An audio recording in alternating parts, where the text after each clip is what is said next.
To prepare your meat curry, grab 2 medium brown onions, slice and dice these and place them on the side as you prepare your meat. I also chopped up 1 to 2 green chilies. Feel free to keep this out of your recipe, but I just love spice. Preparing my lamb, I cut the leg of lamb in half and I cut up the meat into reasonably small pieces of lamb chunks. Feel free to have it thicker or smaller, it's totally up to you.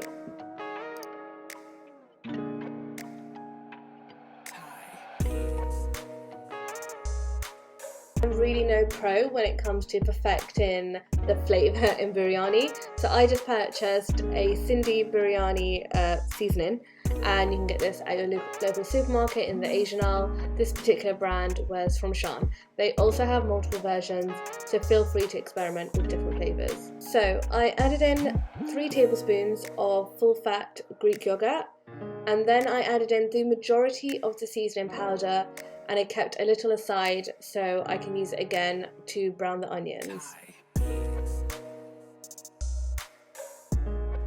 So I added 3 tablespoons of vegetable oil to my pressure cooker, placed this on the hob on a medium heat, and then added in 2 teaspoons of cumin seeds, followed by 1 teaspoon of mustard seeds. I'm quite impatient, so I pretty much, after 10 seconds, added in my green chilies and chopped onions.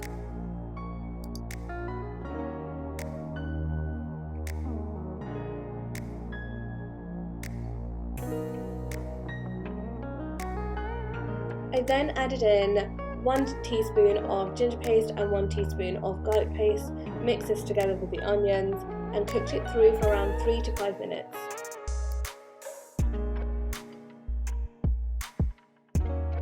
I then added in the leftover biryani seasoning to the onions and garlic and cooked it through.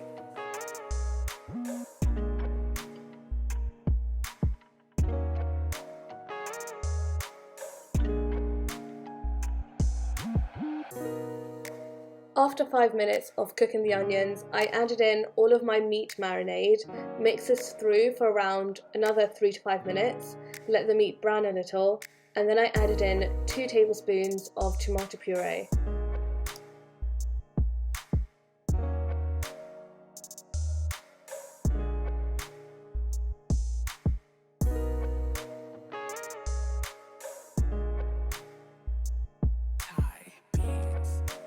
I added in a splash of water before placing the lid on.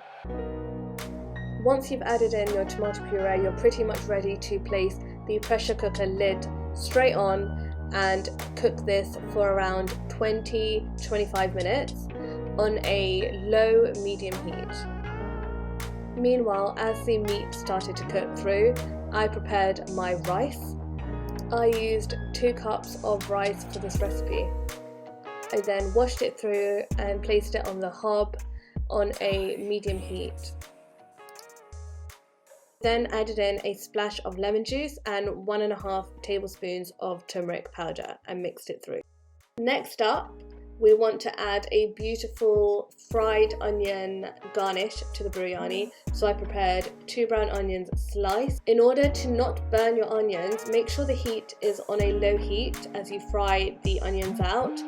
I waited around 2 to 3 minutes until I felt like they were ready to come out. You can see in this video clip here that I took them out just as the tips were starting to brown.